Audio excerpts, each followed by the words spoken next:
Seekor semut melihat setetes madu jatuh ke dahan kayu yang lapuk. Dia mencium aromanya dari jauh. Kemudian dia mulai mendekat. Dia tahu ini harum semerbak. Lalu kemudian dia mulai mencicipi manisnya. Kurang puas, akhirnya lebih mendekat. Akhirnya madu yang kental menarik kakinya satu persatu. Lama-lama kepalanya, akhirnya seluruh badannya masuk ke dalam madu. Mati dalam keinginan hawa nafsu yang tak terbatas. Berawal dari keinginan mencicipi, berakhir dengan kematian yang fatal. Semut-semut yang lain pun datang melakukan perbuatan yang sama, mencicipi, terjerumus, tenggelam, dan mati. Akhirnya puluhan semut mati dalam setetes madu. Kalau mati dalam setetes racun biasa, tapi mati dalam setetes madu merupakan tragedi yang luar biasa. Manusia diharapkan tidak seperti itu, maka dikatakan afala ta'qilun. Mengapa kamu tidak berakal? Afala tatafakkarun. Mengapa kamu tidak berpikir? Afala tatadzakkarun. Mengapa kamu tidak ingat? Fadzakir, ingatkan orang lain. Inna fa'ati dzikra, karena mengingatkan itu bermanfaat. Faksusil qasasa, ceritakan tentang kisah-kisah mereka yang mati dalam setetes madu. La'allahum yatafakkarun, mudah-mudahan mendengar kisah itu terbuka cakrawala berpikir mereka, sehingga tidak terjerumus dalam lubang yang sama. Hanya keledai bodoh dan dungu yang terperosok dalam lubang yang sama dua kali. Tapi apa mau dikata, malang tak dapat ditolak, untung tak dapat diraih. Kehidupan manusia, sejarah berulang, musim berganti, isi dunia itu ke itu saja. Dulu, ribuan tahun yang silam, ada seorang yang gagah perkasa, 400 tahun berkuasa di atas dunia, dari timur dan barat, di bawah tapak kakinya. Sampai-sampai dia berkata, "Ailahun ghairi?" Adakah Tuhan selain aku? Dia tidak menantang Tuhan, tapi dia berkata, adakah Tuhan selain aku? Allah menghinakan dia dengan cara yang paling hina. Tiba-tiba kepalanya sakit luar biasa karena seekor nyamuk masuk ke dalam lubang hidungnya. Dia pukulkan kepalanya ke dinding, ke tiang. Sakitnya semakin parah. Akhirnya dia ambil palu godam, dia pukul kepalanya. Sakit itu tidak hilang, nyawanya lah yang melayang. Akhirnya dia mati. Namrus namanya, Nebukadnezar kata mereka. Dia tertulis sebagai sejarah manusia yang mati dalam setetes madu kekuasaan. Hari berganti, musim berubah, perbuatan yang sama diikuti lagi dari belahan dunia. Afrika Utara, Mesir, negeri itu bernama, lagi-lagi menantang. Mana Tuhan? Yudzabbihuna abna'ahum, anak laki-laki dia sembelih. Wa yastahyuna nisa'ah, anak perempuan dia biarkan hidup. Apa yang terjadi? Akhirnya dia pun mati juga dalam setetes madu kekuasaan. Fir'aun, dia berkata, hari berganti, musim berubah, manusia tak mengambil pelajaran. Itu juga yang terjadi. Sesungguhnya memang layak dia disebut sebagai manusia. Diambil dari kata nasya, lupa, tak ingat dari mana dia datang. Dia diciptakan mimmaniyyin yumna, dari air yang hina. Setelah itu dia tegak, merangkak, lemah, pandangan matanya sejengkal, kakinya bergetar, merangkak dia jatuh, tegak dia sempoyongan. Tapi begitu dia mulai bertenaga, dia angkuh dan sombong, padahal dia hanyalah setumpuk daging busuk yang akan menjadi santapan cacing tanah. Tapi angkuhnya luar biasa. Subhana man yusabbihu bihi ar-ra'du wa bihamdih.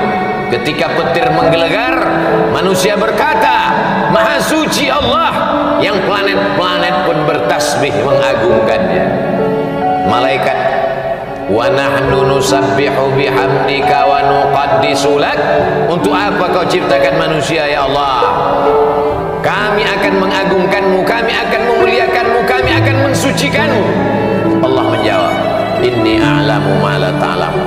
Aku tahu, kamu tak tahu. Biarlah ini menjadi rahasiaku. Makhluk itu pun diciptakan, makhluk yang amat sombong, angkuh dan luar biasa, padahal dia hanya kecil, tak punya apa-apa.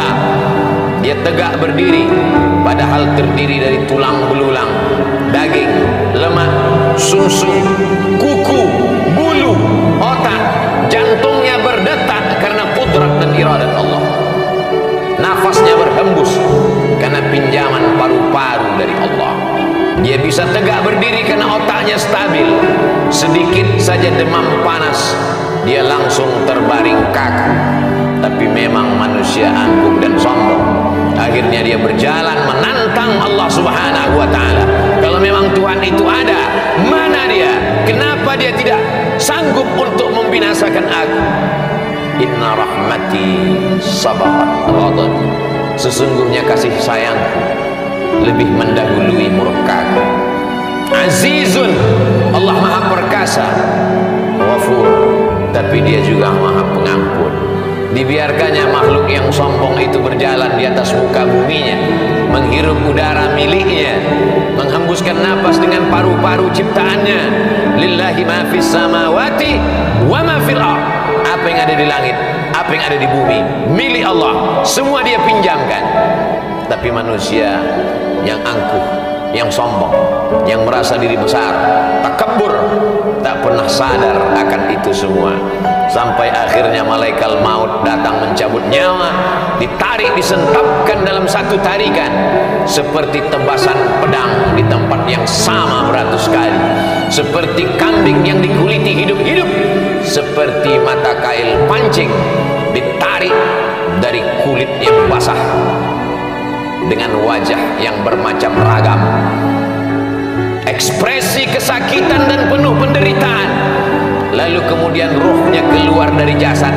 Semua malaikat-malaikat mencium bau busuk. Mereka bertanya, siapa dia? Dia adalah fulan, anak fulan, anak fulan. Ibunya menyesal melahirkannya, ayahnya menyesal menjadi ayahnya, datuk nenek moyangnya disebut namanya. Apa mau dikata? Penyesalan tak lagi bermakna. La tufattahu lahum abwabus sama, pintu-pintu langit tak dibukakan menerima rohnya, sampai Allah berkata, tuliskan dia menjadi penghuni sijjin, tempat orang-orang yang durhaka kepada Allah Subhanahu wa ta'ala. Hidupnya singkat, baina sittina wa sab'in, antara 60 tahun 70 tahun, tapi penderitaannya luar biasa. Di alam barzakh 100 tahun, 1000 tahun, sampai malaikat meniupkan sangkakala. Lalu kemudian hari kiamat, barulah kemudian dia bangkit lepas dari azab kubur. An-naru yu'raduna 'alaiha ghuduwwan wa 'ashiyya. Azab neraka ditampakkan di depan biji matanya pagi, petang, siang dan malam. Itulah mengapa orang beriman diminta sebelum salam berkata, Allahumma inni a'udzubika min azabi jahannam wa min azabil qabr. Jauhkan aku dari azab neraka jahanam, jauhkan aku dari azab kubur. Penderitaan demi penderitaan terus datang silih berganti. Orang yang tak tahu berkata, kita antarkan dia ke tempat peristirahatan, padahal azab kubur, azab yang pertama, disusul dengan azab mahsyar, disusul dengan titian siratal mustaqim, puncaknya adalah neraka jahanam. Ketika dia dimasukkan, Lalu kemudian malaikat-malaikat bertanya kepada mereka, alam ya'tikum rusulun, apakah belum datang rasul? Sudah datang rasul, sudah datang wali-wali Allah, sudah datang pewaris para nabi, tapi kami tak pernah mau mendengar. Lau kunna nasma'u, andai kami mau mendengar, au naqilu, andai kami mau berpikir sedetik saja, pasti kami akan selamat. Fasuhqan li ashabis sa'ir. Apa mau dikata, tulisan sudah ditetapkan. Ketika mereka melihat neraka jahanam menyala, pekikan teriakan azab terdengar di ujung telinga, mereka pun berkata, Rabbana, ya Allah, absarna, biji mata kami sudah melihat azab, wa sami'na, telinga kami sudah mendengar azab, farji'na, kembalikan lagi kami ke dunia, na'mal salihah, kami ingin beramal saleh, inna muqinun, kami yakin seyakin-yakinnya. Tapi penyesalan, air mata darah menetes dari kelopak mata, tak dapat merubah keadaan. Itulah mengapa Allah Subhanahu wa ta'ala masih mengingatkan laki-laki yang balik berakal dalam keadaan sehat walafiat, telinganya wajib mendengar wasiat takwa dari khatib, usikum wa nafsi bi taqwallah. Dengarkanlah, takutlah kepada Allah Subhanahu wa ta'ala. Andai kaki pernah melangkah ke masjid, andai tangan pernah mengusap kepala anak yatim, andai akal pikiran pernah berpikir bagaimana menolong rumah Allah, bagaimana menolong agama Allah, bagaimana menolong yatim, fakir, miskin, du'afa, hamba Allah yang teraniaya, andai mata pernah menetes di tengah malam, ainani, dua biji mata, la yamassuhuman nar, yang tidak terkena jilatan api neraka, ainun bakat min khasyatillah, andai pernah terbangun di tengah malam lalu berkata, Rabbana zalamna anfusana wa illam taghfir lana wa tarhamna lanakunanna minal khasirin, andai lidah pernah berkata subhanallah wa bihamdihi subhanallahil azim, andai lidah pernah berkata Allahumma salli ala sayyidina Muhammad wa ala ali sayyidina Muhammad, andai lidah pernah berkata afdalul dzikri fa'lam annahu la ilaha illallah, andai lidah pernah dipakai untuk mendengarkan tausiah, khutbah, nasihat, wa tawasau bil haq, wa tawasau bil haq, andai tenggorokan pernah dipakai untuk menyuarakan amar ma'ruf nahi mungkar, andai jabatan yang dititipkan di ujung jari telunjuk pernah dipakai untuk menolong agama Allah, tentulah hari itu dia akan menolong. Andai pernah dipakai untuk mewakafkan kitab Allah, Iqra'ul Quran, bacalah Al-Quran, fa innahu ya'ti yaumal qiyamah, dia akan datang pada hari kiamat, syafi'an li ashabi, memberikan syafaat pertolongan kepada orang-orang yang pernah membacanya, mewakafkannya, memberikan jabatannya, hartanya, kuasanya, suaranya, ilmunya untuk mencerahkan hamba Allah di atas muka bumi Allah, menolong agama Allah. Tapi tak satu pun dari anggota tubuh itu dapat menolong. Maka dikatakan dalam doa Nabi, mat'na bi asma'ina wa absarina wa quwwatina, jadikan pendengaran kami, pandangan mata kami, tenaga yang kau titipkan pada tubuh kami menjadi nikmat. Jangan jadikan dia sebagai azab ya Allah. Sakit bukan azab, karena sakit boleh jadi menghapuskan segala silap salah dan dosa. Susah bukan azab, boleh jadi kesusahan membuat orang taubat, kembali ke pangkal jalan, mengenal Allah Subhanahu wa ta'ala. Azab adalah ketika badan sehat tapi tidak ingat untuk beribadah. Azab adalah ketika harta banyak tapi tak pernah terpikir untuk menolong agama Allah. Azab adalah ketika kekuasaan ada di ujung tangan tapi tak pernah dipakai untuk menegakkan agama Allah. Itulah azab di atas azab, karena dia akan ditanya di soal, la tus'alunna yawma idzin 'anil na'im faman ya'mal mithqala dzarratin khairan yarah. Sebesar ujung tombak, sebesar ujung mata pisau, sebesar ujung rambut, sebesar tapak kaki semut yang hitam di atas batu yang legam di tengah malam akan dituntut di hadapan Allah Subhanahu wa ta'ala. Siapa yang membela saat itu? Yauma yafirrul mar'u min akhihi, saudara kandung pun akan lari, wa ummihi,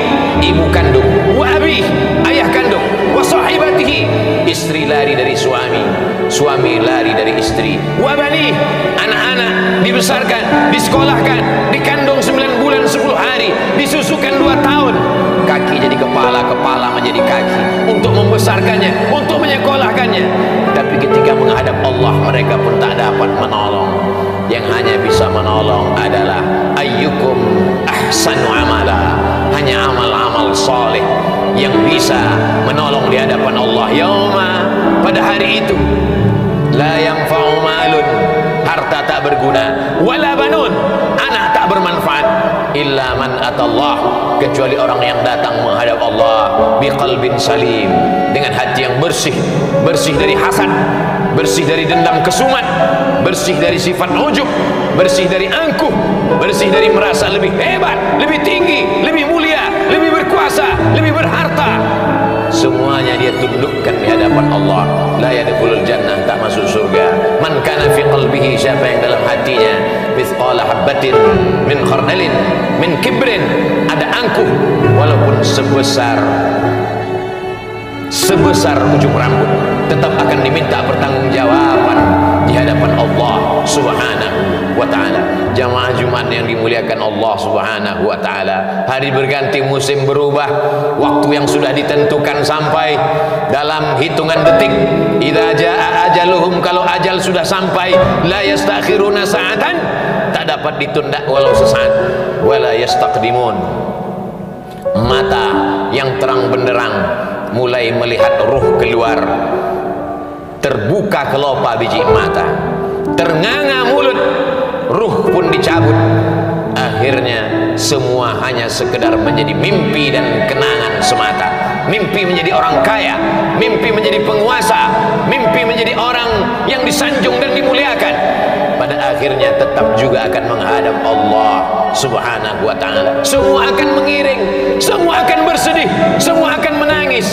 Yatsba'ul mayyita salasun, yang mengiringi ke liang lahat ada 3. Maluhu, hartanya, kendaraan yang dia beli dengan tetes peluh keringat dan air mata. Harta benda ikut mengiring sampai ke tempat parkir taman pemakaman umum. Sahabat, kerabat, handai tolan, anak menantu, kawan sejawat ikut mengiring, menangis mereka sejenak. Setelah itu mereka pun akan pulang ke rumah. Yang ingat, kalau pernah anak disekolahkan ke pondok pesantren menghafal Quran, di tengah malam dia terjaga, dia sholat tahajud, dipandangnya gambar wajah ayahnya di tepi dinding, gambar mulai lusuh. Di saat itu dia pun mengangkat tangan dan berkata, Rabbil firli wali walidayya warhamhuma kama rabbayani shaghira. Menetes air mata, di ujung kelopak jatuh ke bibirnya.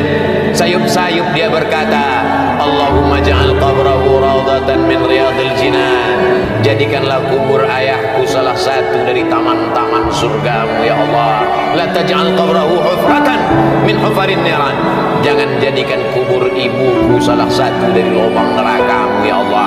Tapi apa mau dikata, dia tak pernah diajar agama, dia tak tahu bagaimana cara mendoakan orang tua, dia tak tahu bersedekah, dia tak tahu sholat malam. Yang dia tahu, kalau sayang adalah hadiah, kalau sayang jalan-jalan, kalau sayang kendaraan, kalau sayang gadget. Kalau tidak ada hadiah, tidak sayang. Sayang kita membinasakan mereka, sayang kita menjerumuskan mereka. Mestinya kita berkata, Rabbi habli minas salihin, silakan hidup dengan cara apapun, ismasita fa innaka mayyit. Tapi ingat, pada akhirnya kau akan mati, kau akan digiring ke liang lahat, kau akan dibalut dengan kain kafan, kau akan ditinggalkan, hidungmu akan menempel dengan dinding liang kubur yang tidak bersemen apalagi berkeramik. Kau akan ditimbun, kuburmu akan diinjak, dipadatkan. Mereka semua akan pulang ke rumah, rumah yang kau bangun bagaikan istana, kendaraan yang mahal, keluarga. Mereka semua akan berebut harta warisan. Datang sendiri, kembali pun sendiri menghadap Allah Subhanahu wa ta'ala.